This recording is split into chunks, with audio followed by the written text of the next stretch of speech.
personnalités que le président de la République nomme sont des personnalités qu'il nomme à sa discrétion. Et voilà, on va suivre le discours du président. Président de la République de Côte d'Ivoire, Excellence, Monsieur le Vice-président de la République, Excellence, Monsieur le représentant de Monsieur le Premier ministre, ministre du Budget et du Portefeuille de l'État, chef du gouvernement, Monsieur le Président de l'Assemblée nationale, Mesdames et Messieurs les présidents des institutions de la République, Mesdames et Messieurs les membres du gouvernement, Messieurs les gouverneurs des districts autonomes de Yamoussoukro et d'Abidjan, Mesdames et Messieurs les chefs de mission diplomatique accrédités en Côte d'Ivoire, Mesdames et Messieurs les représentants des organisations du système des Nations Unies et des partenaires au développement, Monsieur le préfet de région, préfet du département de Yamoussoukro, Mesdames et Messieurs les membres du corps préfectoral, Mesdames et Messieurs les députés, Mesdames et Messieurs les sénateurs, Monsieur le Président de l'Assemblée des régions et districts de Côte d'Ivoire, Monsieur le Président de l'Union des villes et communes de Côte d'Ivoire, Mesdames et Messieurs les présidents des conseils régionaux, Monsieur le représentant du maire de la commune de Yamoussoukro, Mesdames et Messieurs les maires, Mesdames et Messieurs les officiers généraux, officiers supérieurs et les officiers subalternes et sous-officiers des forces armées de Côte d'Ivoire, de la gendarmerie nationale, de la police nationale, distingués chefs traditionnels et religieux, chers invités, Mesdames et Messieurs, chers amis de la presse, avant tout propos, je voudrais à mon nom propre et au nom du Sénat de la République de Côte d'Ivoire rendre hommage aux plus illustres d'entre nous. Un hommage déférent à son Excellence, Monsieur le Président de la République, Alassane Ouattara, qui nous honore de sa présence et de son soutien constant.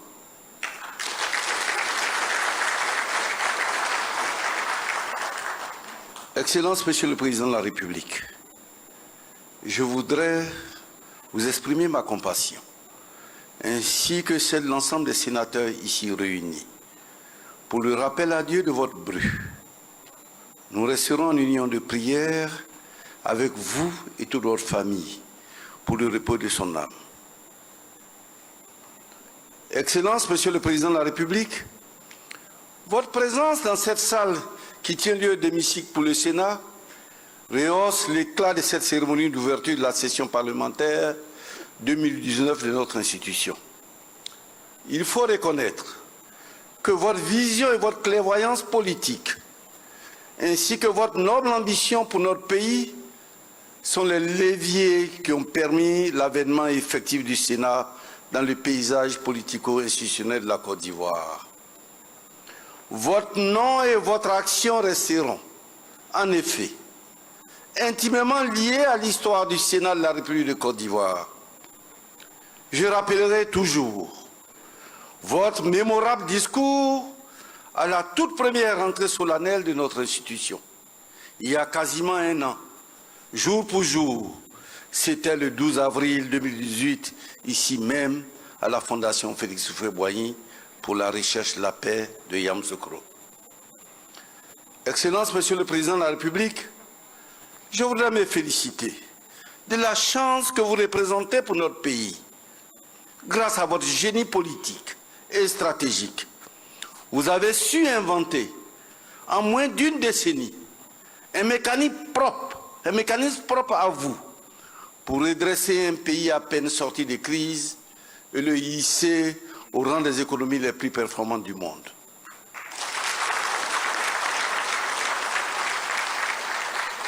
Ce modèle d'une exceptionnelle efficacité mérite d'être salué, théorisé et promu pour servir de référence pour les générations futures. En effet, chaque nation doit inventer à l'épreuve de son histoire les voies et moyens qui lui permettent de prendre en compte le long terme et l'intérêt des générations futures. Merci, Excellence, Monsieur le Président de la République, pour votre passion pour la Côte d'Ivoire et pour votre engagement au service des Ivoiriens et des Ivoiriennes. Monsieur le vice-président de la République, on ne le dira jamais assez. Vous représentez pour de nombreuses générations de notre pays le modèle achevé du serviteur de l'État. Nous vous disons merci.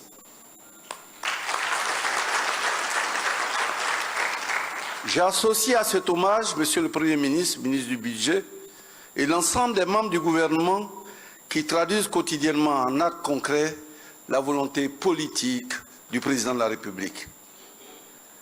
Je voudrais saluer et adresser nos vifs et chaleureux remerciements à l'ensemble des présidents d'institutions ici présents, à leurs excellences, les ambassadeurs et chefs de mission diplomatique accrédités en Côte d'Ivoire, à messieurs les représentants des organisations du système des Nations Unies, ainsi que ceux des organisations régionales et sous-régionales, à messieurs les gouverneurs des districts autonomes de Yamoussoukro et d'Abidjan, aux membres du corps préfectoral, à mesdames et messieurs les présidents des conseils régionaux, les maires, les conseillers régionaux et municipaux et conseillers des districts, aux guides religieux ainsi qu'à tous les représentants des différentes couches socio-professionnelles de notre pays.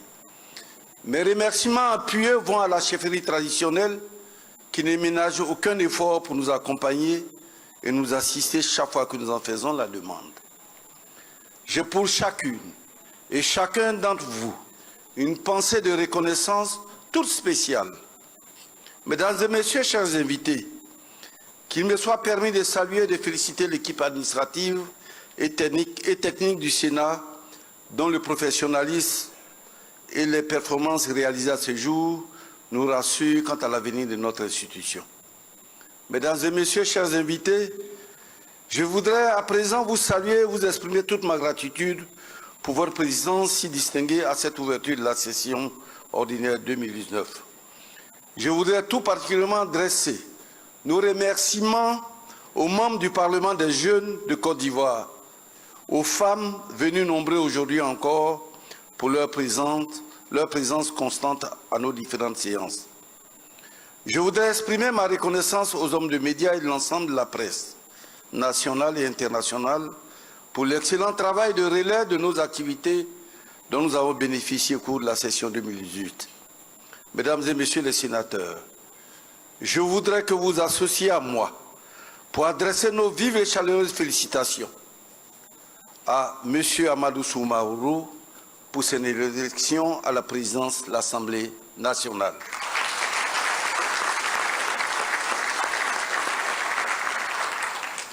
Monsieur le Président de l'Assemblée nationale, votre présence constitue le gage de la parfaite collaboration que nos deux chambres se doivent d'entretenir.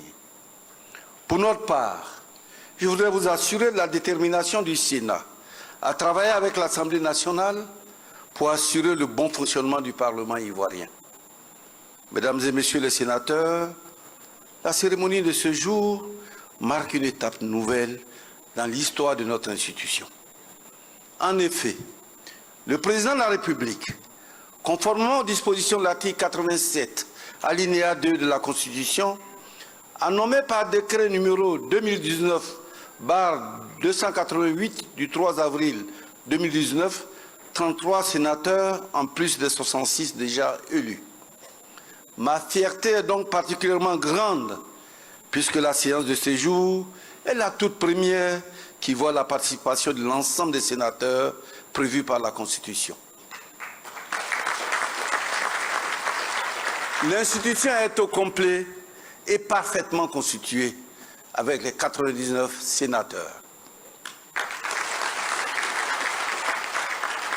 J'adresse donc à chacune des 33 nouveaux sénateurs mes vives et chaleureuses félicitations pour leur nomination et je vous invite à leur souhaiter la cordiale et fraternelle bienvenue dans notre Assemblée avec des acclamations nourries.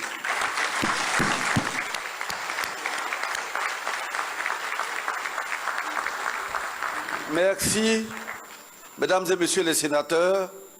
Nous sommes heureux et fiers de vous compter parmi nous. Vous intégrez désormais une grande famille où règne déjà l'harmonie, la solidarité, la courtoisie et le respect mutuel. Soyez assurés de ma disponibilité ainsi que celle de l'ensemble de vos collègues qui vous ont devancé dans cette Assemblée. Élus ou nommés, nous avons les mêmes droits et les mêmes obligations de par la Constitution. Nous devons tous garder à l'esprit que nous avons un dénominateur commun, notre qualité de sénateur, et une mission commune, celle d'œuvrer à l'amélioration du quotidien de nos concitoyens à travers le renforcement de la démocratie et de l'état de droit. J'insisterai encore sur la nécessité du strict respect des règles déontologiques qui s'imposent à tout sénateur. Notre statut nous oblige à être des modèles, aussi bien dans la vie publique que dans la vie privée. Nos comportements et attitudes impacteront immanquablement l'image de notre institution commune. En conséquence, nous devons à tout point de vue être exemplaires pour nos concitoyens. C'est le lieu de rappeler à ceux d'entre nous qui ne sont pas encore acquittés de leur obligation de déclaration du patrimoine de le faire rapidement pour être en conformité avec la loi. Nous avons une institution à construire et à défendre. Dans un contexte où la justification du bicamérisme, ici comme ailleurs, se présente comme un défi à relever au quotidien. En effet, au regard de l'importance de l'œuvre de législation, il est nécessaire de prendre le temps de la concertation et de la réflexion. Tel le travail d'un orfèvre, il faut créer, modeler, couper, rajouter, peaufiner, vérifier, d'autant plus que la norme, une fois édictée et promulguée, intègre pleinement notre droit positif avec un impact évident sur notre modèle de société. Notre travail doit donc contribuer à améliorer la qualité de la loi. Mesdames et messieurs les sénateurs, vous mesurez là l'importance de la tâche qui nous incombe. C'est de travailler pour hisser le Sénat de la République de Côte d'Ivoire au niveau des plus prestigieuses assemblées parlementaires africaines et mondiales. Oui, ensemble nous le réussirons. Je garde foi parce qu'il suffit d'observer les compétences et les expériences des femmes et des hommes qui composent cette auguste assemblée pour s'en convaincre. Ensemble avec les élus locaux, les présidents des conseils régionaux, les maires et les membres d'assemblées territoriales en charge des affaires locales, pétris d'expérience, justifiant d'une parfaite connaissance des réalités du fin fond de nos contrées, nous réussirons à approfondir la décentralisation. La vocation des collectivités territoriales est de construire le développement endogène qui part de la base vers le haut. Certes, les enjeux du développement sont globaux, mais les solutions sont d'abord locales, puisqu'elles partent de nos villages vers nos villes et nos régions pour enfin irradier tout le pays. En définitive, les collectivités territoriales sont les véritables vecteurs du développement durable.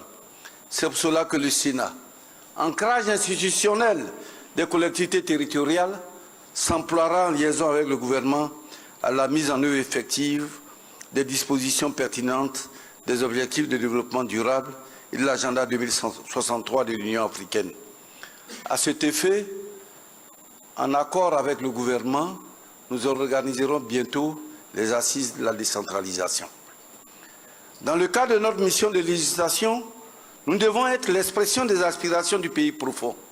Autrement, c'est l'essence même du système de représentation qui s'en trouverait mise à mal. Pour ma part, la meilleure manière d'accompagner, d'appuyer et de soutenir l'action gouvernementale, c'est d'édicter des lois qui prennent en compte l'acceptabilité sociale. Mesdames et messieurs les sénateurs, je voudrais appeler notre attention commune sur l'exercice véritable de notre mission de contrôle de l'action gouvernementale. Cela passe souvent inaperçu, mais en pratique, nous n'en faisons qu'une mise en œuvre résiduelle, privilégiant la mission de législation. En tout état de cause, inviter régulièrement le gouvernement à s'exprimer sur le choix de ses politiques publiques, initier des missions d'information parlementaire en vue de faire la lumière sur des faits de société, ou encore évaluer par des études l'impact des politiques publiques sur la société, ne devait pas être considéré a priori comme des actions d'hostilité à l'égard du gouvernement. Au contraire, ces procédures peuvent s'analyser comme des opportunités supplémentaires pour pour le gouvernement de justifier ses politiques publiques, sans oublier que les parlementaires doivent à l'occasion servir d'interface utile ou de relais des actions du gouvernement auprès des populations. Je souhaite donc que nous nous inscrivions dans la perspective de l'accomplissement de toutes nos attributions et missions sans exclusive. Mesdames et Messieurs les sénateurs, la session sénatoriale qui s'ouvre est pleine de défis et de challenges. Après une session ordinaire 2018 consacrée essentiellement à asseoir les bases de l'institution, cette deuxième année de la législature enregistrera l'accomplissement de missions des sénateurs. Dans ce cadre, je terminerai sous peu les consultations relatives à la formation du bureau et des commissions permanentes afin que nous nous retrouvions les prochains jours pour la ratification en séance plénière des organes constitués conformément à l'article 16 du règlement. Le président de la République en sera tenu informé, ce qui ouvrira la voie au rétablissement de la navette parlementaire.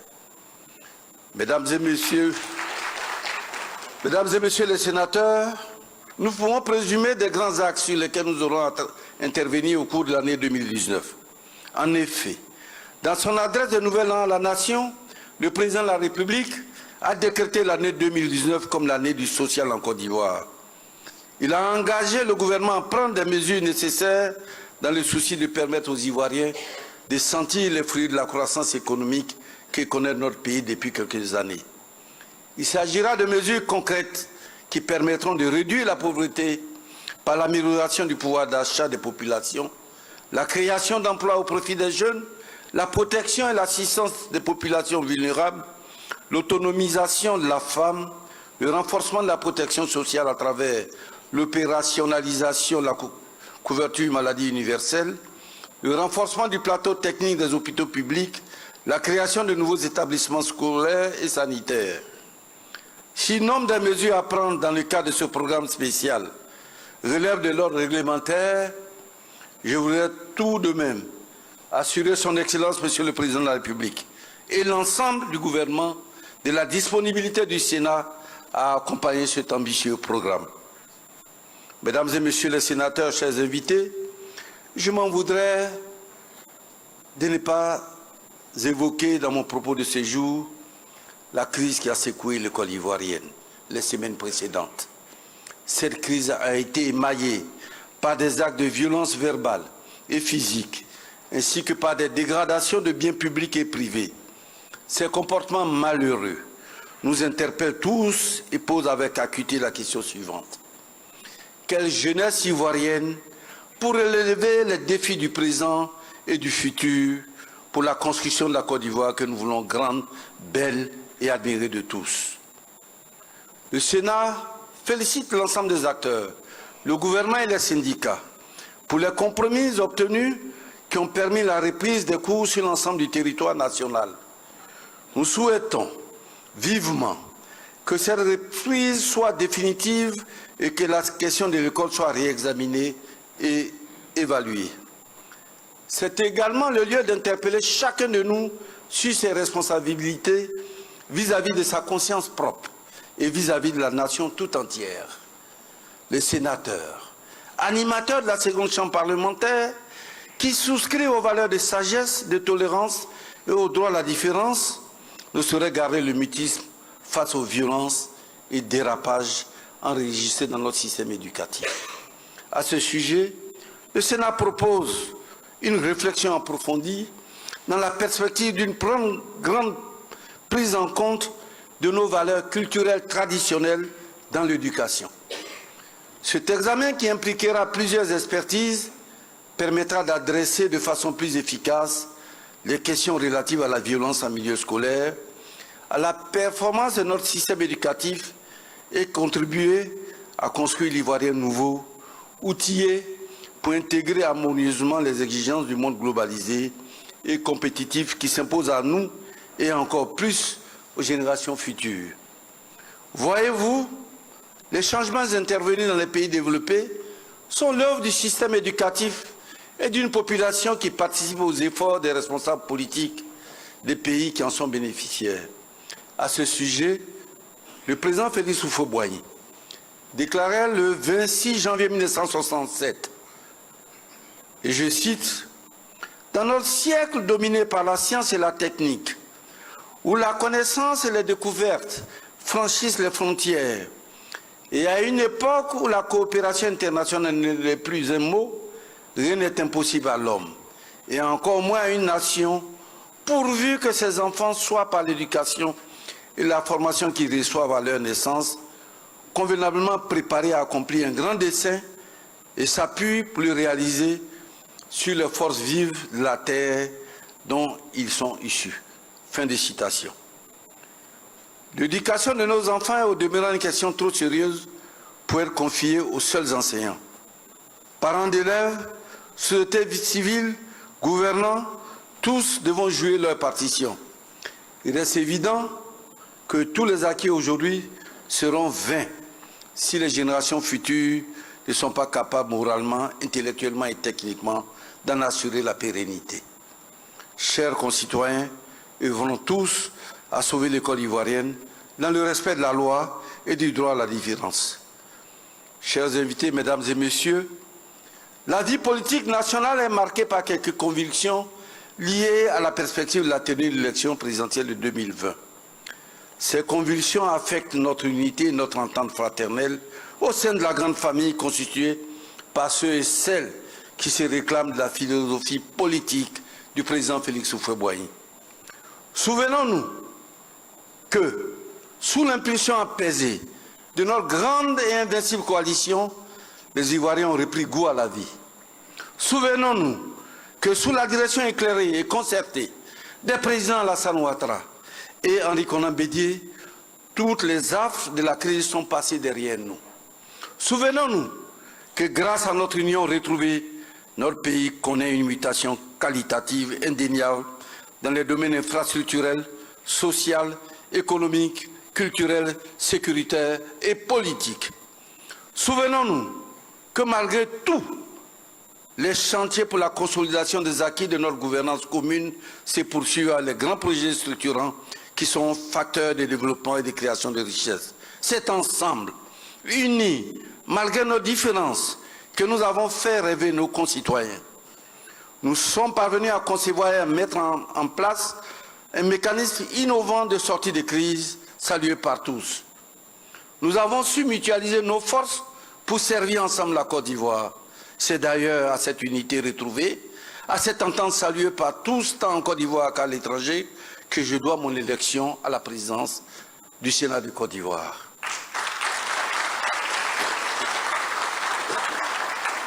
Mesdames et messieurs, allons-nous assister, inactifs, à la destruction de cette belle œuvre, fruit du génie politique de nos deux grands leaders, bâtisseurs des nations que sont les présidents Alassane Ouattara et Henri Konan Bédié? Allons-nous par le silence et l'inaction laisser prospérer la division et exposer ainsi nos compatriotes à des aventures nouvelles et à la perspective de crises plus graves et plus dévastatrices? Allons-nous assister comme tétanisés à l'effritement de la confiance de nos partenaires internationaux qui ont énormément contribué à nous sortir de l'indicible crise que nous avons vécue? Allons-nous prendre part à l'écriture à reculons de l'histoire de notre chère Côte d'Ivoire qui n'a que trop souffert de nos incompréhensions et de nos divisions? Quelle Côte d'Ivoire voulons-nous pour les générations futures? Je vous interroge et je m'interroge également, parce que ma conscience me commande de réunir des bonnes volontés pour travailler au rassemblement, encore une fois, des enfants de Félix Houphouët-Boigny et partant de toutes les Ivoiriennes et de tous les Ivoiriens qui sont tous confrontés à la réalité d'un monde globalisé. Pour ma part, je voudrais vous dire humblement, du haut de cette tribune, que ce qui doit nous unir est plus grand que ce qui nous divise.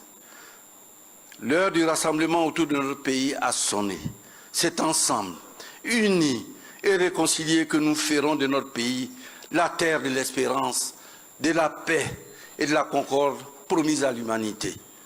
C'est pourquoi, en ce qui nous concerne, aujourd'hui, entre la méfiance, la défiance et la confiance vis-à-vis de l'autre en politique, nous avons choisi la confiance. Nous avons choisi la confiance, source du grand pardon qui engendre la cohésion, l'unité et la consolidation de la paix. Le Sénat, notre institution, qui est ancrée dans les territoires, voudrait être un acteur de paix durable en Côte d'Ivoire.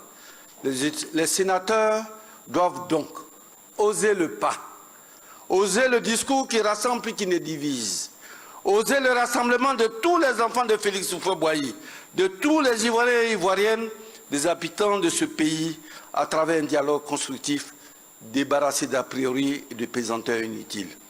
Oser l'acceptation de nos différences pour construire la paix, la vraie, celle qui garantit l'avenir lumineux de la Côte d'Ivoire, tel que projeté par le président Félix Houphouët-Boigny. C'est sur cet appel que je voudrais vous souhaiter bons travaux. Vive la Côte d'Ivoire, vive le Sénat. Je vous remercie. Fin de l'allocution du président du Sénat, le président Jeannot Ahoussou Kouadio. Je pourrais dire qu'il a parlé vraiment avec le cœur. Il a abordé plusieurs questions, notamment l'éducation et puis l'union entre les fils de Félix Houphouët-Boigny pour voir la Côte d'Ivoire